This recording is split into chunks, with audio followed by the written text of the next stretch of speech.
করবে জিয়াউর রহমান যেমন জাতির পিতাকে হত্যা করে, সংবিধান লঙ্ঘন করে, সেনা রুলস আইন লঙ্ঘন করে ক্ষমতা দখল করেছিল, ওদের ধারণা ওইভাবেই তারা ক্ষমতায় যাবে। গণতান্ত্রিক ধারা তারা পছন্দ করে না। ঈদ মোবারক, ঈদ মোবারক বলতে বলতে 170 বার বলতে হবে ঈদ মোবারক। দর্শক, এক ভিন্ন রকম দৃশ্য আমরা দেখলাম। ইতিহাস গড়ছেন শেখ হাসিনা। একটা ভালো সংবাদ দিতে আসছি। অনেকটা আপনার কি বলে যে গ্রিন সিগন্যাল বলেন, কপাল খুলে গেল বলেন, বা ভবিষ্যৎ সম্পর্কে একটা সুখবর বলেন, সেটা অনেকটাই পেয়ে গেছেন শেখ হাসিনা। তো আজকে প্রধানমন্ত্রীর এই বক্তব্যে সবকিছু উল্টে গেছে। পাশাপাশি আরো একটা চমক তিনি দেখাইছেন। একের পর এক বন্ধ হচ্ছে টেবিল ইউনুসের বাঁচার রাস্তা। যতটুকু ফুটাফাটা আছে এটা খুব শীঘ্রই আগামীতে বন্ধ হয়ে যাবে। দেশের আপামর জনগণ এবার বিশ্বে শান্তিতে নোবেল পাওয়া একজন ব্যক্তি কিভাবে মৃত্যু যন্ত্রণায় ছটফট করতেছে সেই দৃশ্য দেখতে পাবে। চ্যানেল 24 একটা হট নিউজ করেছে, সেটা হলো জাতিসংঘে যদি শেখ হাসিনার পদত্যাগপত্র জমা না দেওয়া হয় তাহলে জাতিসংঘের পক্ষ থেকে এই ইলেকশনকে ক্যান্সেল ঘোষণা করা হবে, বাতিল ঘোষণা করা হবে। তো এই নিউজ দেখার পর এবং শোনার পর স্বাভাবিকভাবে আমার যেমন গায়ে লোম দাঁড়িয়ে গেছে, ভাই আপনাদেরও তো গায়ে লোম দাঁড়িয়ে যাওয়ার কথা নাকি রে ভাই? শেখ হাসিনা এবং শেখ হাসিনার ভারতে অবস্থান, ভারতের থেকে তার কি অবস্থা হচ্ছে, শেখ হাসিনার যে বিচার হলো সেই ব্যাপারে জাতিসংঘ আবারও মুখ খুলেছে। কি বলছে জাতিসংঘ নতুন করে? আজ শেখ হাসিনা কি সত্যি এক্সক্লুসিভ ইন্টারঅ্যাকশনের জন্য সশরীরে উপস্থিত হবেন ফরেন করেসপন্ডেন্টস ক্লাবের এই আয়োজনে? আগামী 23 জানুয়ারি দিল্লিতে বক্তব্য দিতে যাচ্ছেন শেখ হাসিনা। তিনি কি বলবেন? এটা কি শুধুই একটি বক্তব্য, নাকি নির্বাচন সামনে রেখে নতুন কোনো রাজনৈতিক চাল? তাহলে কি তিব্বতের মতো ভারতে শেখ হাসিনা কোনো সরকার গঠন করবেন এমন ঘোষণায় আসতে যাচ্ছে 23 তারিখ? শেখ হাসিনাকে ঘিরে কোনো নির্বাসিত সরকারের ধারণা তৈরি হচ্ছে। দর্শক, নতুন একটা নিউজ আপনাকে স্বাগতম। প্রিয় দর্শক, বাংলাদেশের মধ্যে ঘটে যাওয়া বেশ কিছু চলমান ঘটনাবলী থেকে আপনাদের সামনে কয়েকটা গুরুত্বপূর্ণ খবর নিয়ে হাজির হয়েছি, যার কিছুটা অংশ বিশেষ ইতিমধ্যেই ভিডিও শুরুতেই দেখেছেন। তো দর্শক, ভিডিওর শুরুটা দেখেই কিন্তু বুঝতে পেরেছেন যে আজকের নিউজটা ঠিক কতটা গুরুত্বপূর্ণ হতে চলেছে। তাই বলবো, যারা ভিডিওটি অন করেছেন না টেনে সম্পূর্ণ নিউজটি মনোযোগ সহকারে দেখতে থাকুন, তাহলেই আজকের মূল বিষয়টা বুঝতে পারবেন। তো দর্শক, আর দেরি না করে চলুন দেখে আসবো আজকে সেই কাঙ্ক্ষিত ভিডিওগুলো। তবে তার আগে বলবো, যারা প্রতিনিয়ত আপডেট খবর দেখতে চান তাহলে অবশ্যই আমাদের চ্যানেলটি সাবস্ক্রাইব করে পাশে থাকা বেল আইকনটি ক্লিক করে দিন। আর যারা ইতিমধ্যে এই চ্যানেলটি সাবস্ক্রাইব করে রেখেছেন তাদেরকে অসংখ্য ধন্যবাদ। তো চলুন দর্শক, ভিডিওটিতে একটি লাইক দিয়ে আমরা ধারাবাহিকভাবে সবগুলো ভিডিওর আলোচনা দেখে আসি। এই 23 জানুয়ারি দিল্লিতে অনুষ্ঠিত হতে যাচ্ছে বাংলাদেশ এট দ্য ক্রসরোডস শীর্ষক অনুষ্ঠান। এই অনুষ্ঠানে বক্তব্য দেবেন শেখ হাসিনা। অনুষ্ঠানটি আন্তর্জাতিকভাবে লাইভ সম্প্রচার হবে। কিন্তু সবচেয়ে বড় বিতর্ক তৈরি করেছে একটি বিষয়। মাননীয় প্রধানমন্ত্রী পরিচয় ও নির্বাসিত সরকারের প্রশ্নেই শোনা যাচ্ছে ওই আমন্ত্রণপত্রে শেখ হাসিনাকে উল্লেখ করা হয়েছে বাংলাদেশের মাননীয় প্রধানমন্ত্রী হিসেবে। এতেই ঢাকার রাজনৈতিক ও কূটনৈতিক মহলে প্রশ্ন উঠছে, তাহলে কি শেখ হাসিনাকে ঘিরে কোনো নির্বাসিত সরকারের ধারণা তৈরি হচ্ছে? তাহলে কি তিব্বতের মতো ভারতে শেখ হাসিনা কোনো সরকার গঠন করবেন এমন ঘোষণায় আসতে যাচ্ছে 23 তারিখ? নির্বাচনের আর 25 দিনও বাকি নেই, কিন্তু নির্বাচন যত কাছে আসছে প্রশ্নটা ততই জোরালো হচ্ছে। এই নির্বাচন আদৌ হবে তো? এই অনিশ্চয়তার মধ্যেই আসে আরেকটি ঘোষণা। আগামী 23 জানুয়ারি দিল্লিতে বক্তব্য দিতে যাচ্ছেন শেখ হাসিনা। এই ঘোষণার পর থেকেই রাজনীতির উত্তাপ নতুন করে বেড়ে যায়। অনেকের চোখে শেখ হাসিনার এই ভার্চুয়াল বক্তব্য যেন আগুনে ঘি ঢেলে দেওয়ার মতো। স্বাভাবিকভাবেই একের পর এক প্রশ্ন উঠছে, তিনি কি বলবেন? এটা কি শুধুই একটি বক্তব্য, নাকি নির্বাচন সামনে রেখে নতুন কোনো রাজনৈতিক চাল? এই প্রশ্নগুলো উঠছে এমন এক সময়ে যখন দেশের রাজনৈতিক বাস্তবতা নিজেই চরম অস্থির। মাঠের বাস্তবতা বলছে এই মুহূর্তে নির্বাচনের প্রস্তুতির চেয়ে বেশি চলছে পারস্পরিক অনাস্থা আর অভিযোগের রাজনীতি। দেশের অন্যতম বড় দল বিএনপি ও জামায়াত, এই দুই পক্ষই এখন নির্বাচন প্রক্রিয়ার উপর আস্থা রাখতে পারছে না। একদিকে জামায়াতের আমির সরাসরি মোহাম্মদ ইউনূসের কাছে অভিযোগ তুলেছেন নির্বাচন প্রক্রিয়ায় একটি বিশেষ দলের প্রতি পক্ষপাতিত্ব করা হচ্ছে। অন্যদিকে ঠিক একই সময়ে বিএনপি তুলেছে আরও গুরুতর অভিযোগ। বিএনপির দাবি অনুযায়ী কয়েকটি দেশে একই ঠিকানায় একাধিক পোস্টাল ব্যালট দেওয়া হয়েছে। পোস্টাল ব্যালটে বিএনপির ধানের শীষ প্রতীকে ভাঁজ থাকার বিষয়টি স্বাভাবিক নয়। বিএনপির বক্তব্য, এই ভাঁজ কেবল একটি কারিগরি ত্রুটি নয়, এটি ভোটের গোপনীয়তা ও নিরপেক্ষতা নিয়ে প্রশ্ন তোলে। সব মিলিয়ে পাল্টাপাল্টি অভিযোগে নির্বাচন প্রক্রিয়াটাই এখন প্রশ্নের মুখে। নো ভোট নো ভোট আরেক চাপ। এই পরিস্থিতিকে আরও জটিল করে তুলেছে আরেকটি বিষয়, নো ভোট নো ভোট। এই স্লোগানকে সামনে রেখে কার্যক্রম নিষিদ্ধ থাকা আওয়ামী লীগ আবারও নির্বাচন নিয়ে একের পর এক প্রশ্ন তুলছে। এমনও বলছে নতুন করে অন্তর্বর্তী সরকার এলেই ভোটে অংশ নেবে আওয়ামী লীগ। অর্থাৎ যারা নির্বাচনে আছে তারাও প্রক্রিয়া নিয়ে সন্দিহান, আর যারা বাইরে তারাও নির্বাচনকে প্রশ্নবিদ্ধ করছে। এই দ্বৈত চাপের মাঝেই আসছে 23 জানুয়ারি দিল্লি বক্তব্য। এই রাজনৈতিক অস্থিরতার মধ্যে হঠাৎ করে আরেকটি বড় খবর সামনে আসে। গণমাধ্যম সূত্রে জানা যায়, ভারত সরকার বাংলাদেশে অবস্থানরত তাদের সব কূটনীতিকের পরিবার ও সন্তানদের দেশে ফিরিয়ে নেওয়ার সিদ্ধান্ত নিয়েছে। ঢাকায় থাকবেন কেবল সংশ্লিষ্ট কর্মকর্তারাই। শোনা যাচ্ছে শিশুদের প্রয়োজনে ভারত বা তৃতীয় কোনো দেশে স্কুলে ভর্তি করার নির্দেশও দেওয়া হয়েছে। কূটনৈতিক মহলে এই সিদ্ধান্তকে দেখা হচ্ছে অত্যন্ত ব্যতিক্রমী ও তাৎপর্যপূর্ণ হিসেবে। একাধিক প্রতিবেদনে উঠে এসেছে, ভারতের মূল্যায়ন অনুযায়ী বাংলাদেশের আইন শৃঙ্খলা পরিস্থিতির অবনতি ঘটছে। কূটনৈতিক সূত্রগুলোর ভাষ্য অনুযায়ী রাজনৈতিক অস্থিরতা বাড়তে পারে, সহিংস পরিস্থিতির আশঙ্কা আছে, ভারতীয় নাগরিক বা কূটনীতিকরা ঝুঁকিতে পড়তে পারেন। গণমাধ্যমে এমন কথাও শোনা যাচ্ছে, পাকিস্তানের ক্ষেত্রেও ভারত অতীতে এমন সিদ্ধান্ত নেয়নি, অর্থাৎ দিল্লি বাংলাদেশ পরিস্থিতিকে স্বাভাবিকভাবে দেখছে না। এই প্রেক্ষাপটে আরেকটি কূটনৈতিক তৎপরতা চোখে পড়ে। গণমাধ্যম সূত্রে জানা যাচ্ছে, বাংলাদেশে নিযুক্ত British high commissioner Sarah Cook বর্তমানে দিল্লিতে অবস্থান করছেন। শোনা যাচ্ছে তিনি সেখানে একটি রাউন্ড টেবিল বৈঠক ডেকেছেন, যার মূল উদ্দেশ্য বাংলাদেশ পরিস্থিতি নিয়ে ভারতের ভাবনা বোঝা। এর আগে তিনি বিএনপি নেতা তারেক রহমানের সঙ্গেও সাক্ষাৎ করেছেন বলে বিভিন্ন প্রতিবেদনে উল্লেখ রয়েছে। এই 23 জানুয়ারি দিল্লিতে অনুষ্ঠিত হতে যাচ্ছে বাংলাদেশ এট দ্য ক্রসরোডস শীর্ষক অনুষ্ঠান। এই অনুষ্ঠানে বক্তব্য দেবেন শেখ হাসিনা। অনুষ্ঠানটি আন্তর্জাতিকভাবে লাইভ সম্প্রচার হবে। কিন্তু সবচেয়ে বড় বিতর্ক তৈরি করেছে একটি বিষয়। মাননীয় প্রধানমন্ত্রী পরিচয় ও নির্বাসিত সরকারের প্রশ্নেই শোনা যাচ্ছে, ওই আমন্ত্রণপত্রে শেখ হাসিনাকে উল্লেখ করা হয়েছে বাংলাদেশের মাননীয় প্রধানমন্ত্রী হিসেবে। একই সঙ্গে আগের মন্ত্রিসভার বিলুপ্ত হলেও কয়েকজন সাবেক মন্ত্রীকে মন্ত্রী হিসেবে উল্লেখ করা হয়েছে। এতে ঢাকার রাজনৈতিক ও কূটনৈতিক মহলে প্রশ্ন উঠছে, তাহলে কি শেখ হাসিনাকে ঘিরে কোনো নির্বাসিত সরকারের ধারণা তৈরি হচ্ছে? নির্বাসিত সরকার মানে কি? নির্বাসিত সরকার বলতে বোঝায় এমন রাজনৈতিক কর্তৃত্ব যারা নিজেদের দেশের বৈধ সরকার বলে দাবি করে, কিন্তু দেশের বাইরে থেকে কার্যক্রম চালায়। এই ধরনের কাঠামো টিকে থাকে আন্তর্জাতিক স্বীকৃতি এবং আশ্রয়দাতা দেশের নীরব সমর্থনের উপর। এক্ষেত্রে প্রায়ই উদাহরণ হিসেবে আসে তিব্বতের বিষয়টি।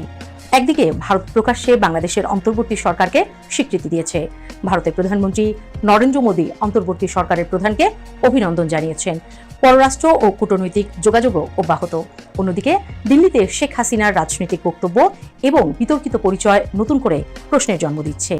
তাহলে কি তিব্বতের মতো ভারতে শেখ হাসিনা কোনো সরকার গঠন করবেন, এমন ঘোষণায় আসতে যাচ্ছে 23 তারিখ?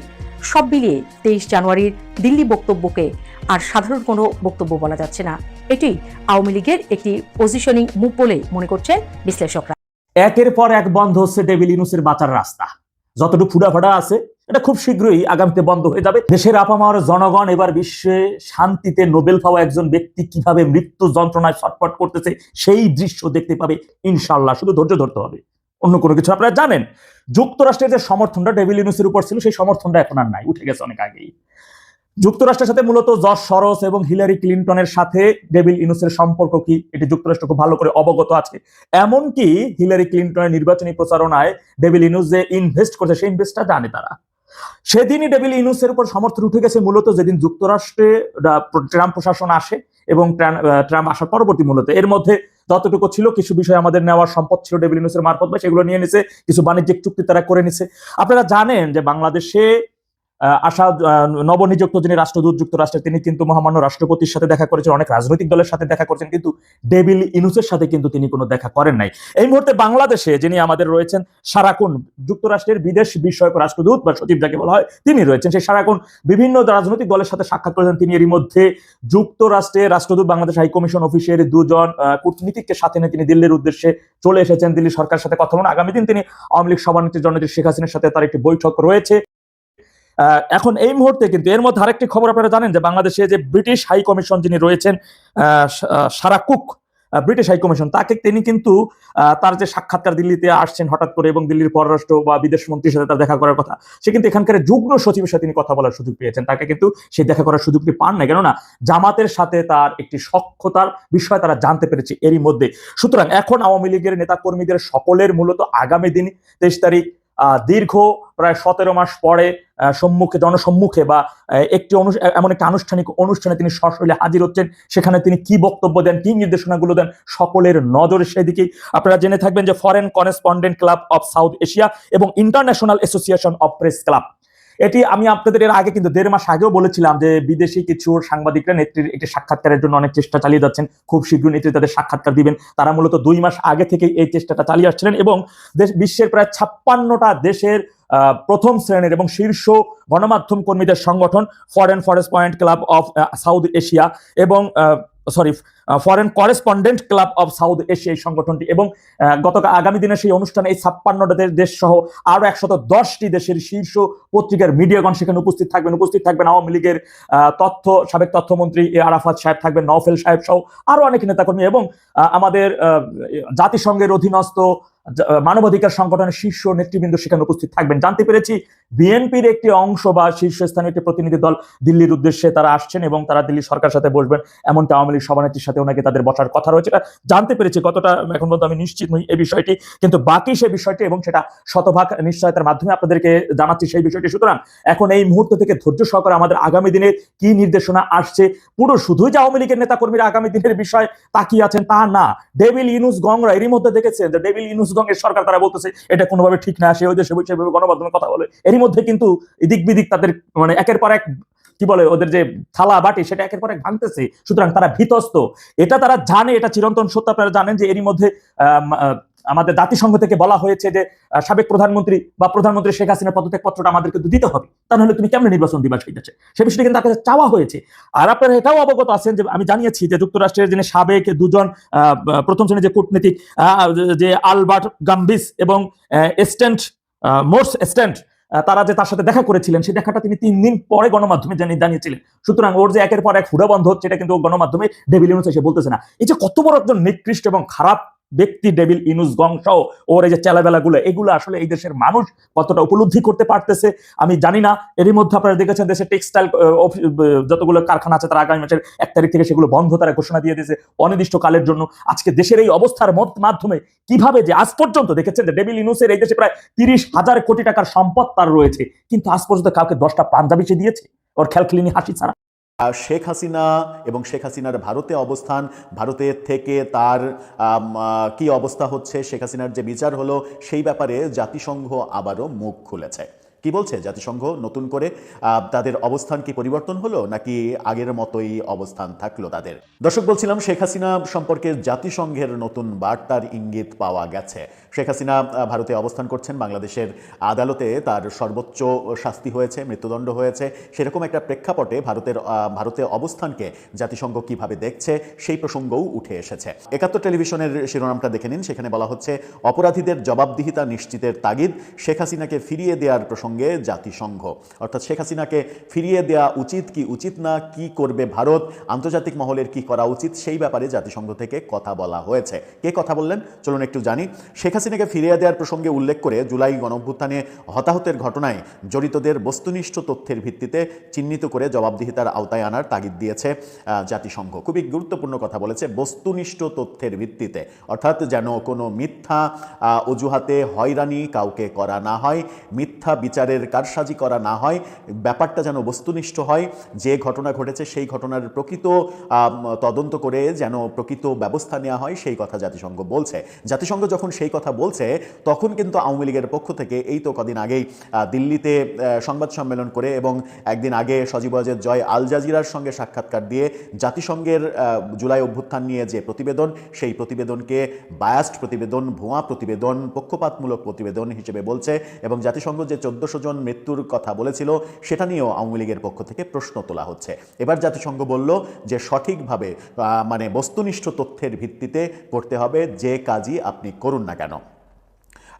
আজকে দুপুরে 71 টেলিভিশনের এক প্রশ্নের জবাবে জাতিসংঘ মহাসচিবের এই প্রত্যাশার কথা তুলে ধরেন সংস্থার উপমুখপাত্র ফারহান হক। জাতিসংঘের প্রতিবেদন এবং বাংলাদেশের আদালত কর্তৃক প্রমাণিত হত্যাকাণ্ডের নির্দেশদাতা হিসেবে শেখ হাসিনাকে ভারত আশ্রয় দিয়ে রেখেছে।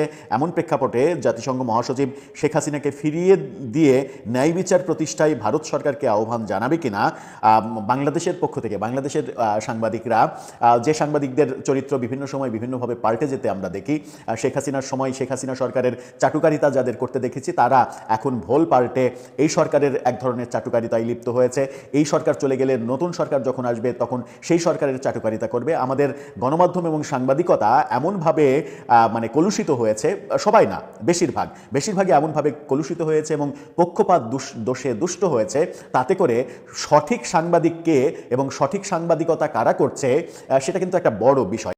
এই যে যেমন মানে ধরুন ৭১ টেলিভিশনের কথা, ৭১ টেলিভিশন আওয়ামী লীগের আমলে আওয়ামী লীগের পক্ষে বিটিভি 2 হয়ে যায়নি? আমরা দেখেছি তো তাই, যে বিটিভির আরেকটা নতুন ভার্সন হয়েছে এই ৭১ টেলিভিশন।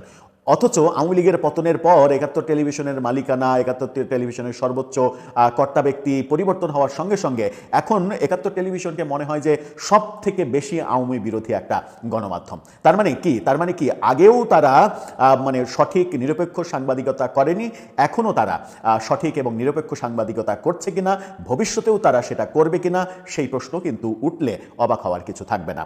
তারা আরও বলছে, মানে জবাবে, ওই প্রশ্নের জবাবে উপমুখপাত্র ফারহান হক সরাসরি কোনো দেশের নাম উল্লেখ না করে বলেন, বস্তুনিষ্ঠ তথ্যের ভিত্তিতে চিহ্নিত অপরাধীদের জবাবদিহিতা নিশ্চিত করা প্রয়োজন। অর্থাৎ যে বাঁকা প্রশ্নটা করা হয়েছিল সেই প্রশ্নের বাঁকা উত্তরটা আসেনি জাতিসংঘ থেকে। সেখান থেকে বলা হচ্ছে যে বস্তুনিষ্ঠ তথ্যের মাধ্যমে করতে হবে, যাই করা হোক না কেন। সেই সঙ্গে তিনি এই প্রক্রিয়ায় আন্তর্জাতিক আইন অনুসরণের ওপরও গুরুত্ব আরোপ করেছেন। অর্থাৎ পুরো প্রক্রিয়াটাকে, শেখ হাসিনার বিচার, আওয়ামী লীগের নেতাদের বিচার, তাদেরকে ফিরিয়ে আনা, সব কিছুতে আন্তর্জাতিক আইনের ভিত্তিটা থাকতে হবে, আন্তর্জাতিক আইনের ভিত্তির বাইরে যাওয়া যাবে না, সেই তাগিদও দেয়া হচ্ছে। এই যে ব্যাপারগুলো ঘটছে, অর্থাৎ জাতিসংঘের উপমুখপাত্রের ব্যাপারটা যখন আসলো যে বস্তুনিষ্ঠ তথ্যের ভিত্তিতেই করতে হবে, যাই করা হোক না কেন, তাকে প্রশ্ন করা হয়েছিল বাংলাদেশের সাংবাদিকরা এবং ৭১ টেলিভিশনের পক্ষ থেকে, যেটা বললাম যে তাদের অবস্থান কিভাবে পরিবর্তন হয় মানে সময় পাল্টানোর পরেই। এরপরে দেখা যাবে যে বিএনপি সরকার যদি ক্ষমতায় আসে তাহলে তারা বিএনপির মানে এক ধরনের পদলেহন করা শুরু করে কিনা সেটা দেখতে হবে। যদি জামাত জোট ক্ষমতা গ্রহণ করে তাহলে তারা জামাত হয়ে যায় কিনা, যেমন তারা আওয়ামী লীগের সময় আওয়ামী লীগ হয়ে গিয়েছিল। এই আলোচনাটা আসছে, জাতিসংঘের প্রতিনিধিকে এই প্রশ্নটা করা হয়েছে তখন আমরা দেখছি যে ভারতেও এক ধরনের প্রস্তুতি চলছে আওয়ামী লীগের। একটা সংবাদ সম্মেলন শেষ হলো, আর একটা সংবাদ সম্মেলন কালকে, যেখানে শেখ হাসিনা সর্বশেষ যে তথ্যটা পাওয়া যাচ্ছে, শেখ হাসিনা একটা অডিও বার্তা দেবেন এবং অডিও বার্তার মাধ্যমে তার অবস্থান এবং এই বর্তমানে মূলত নির্বাচন প্রসঙ্গে আওয়ামী লীগের অবস্থানটা পরিষ্কার করবেন। একদিন আগেই আমরা দেখলাম যে হাসিনা পুত্র জয় আল জাজিরাকে বললেন শেখ হাসিনা এখন বৃদ্ধা, তার অবসর নেওয়ার সময় হয়ে গেছে, আওয়ামী লীগের পরবর্তী নেতৃত্বে তিনি আর থাকছেন না, তিনি অবসর নিচ্ছেন। এখন দেখার বিষয় যে তিনি কি বার্তা দিচ্ছেন, কিংবা আওয়ামী লীগ এই যে কৌশলে অন্য সংগঠন দ্বারা সংবাদ সম্মেলনের আয়োজন করাচ্ছে ভারতে একের পর এক, দিল্লিকে তারা নিরাপদ আশ্রয় হিসেবে বেছে নিয়েছেন, যেটা জয়ও তার সাক্ষাৎকারে বলেছেন যে তার মায়ের জন্য দিল্লি এখন সব থেকে নিরাপদ জায়গা।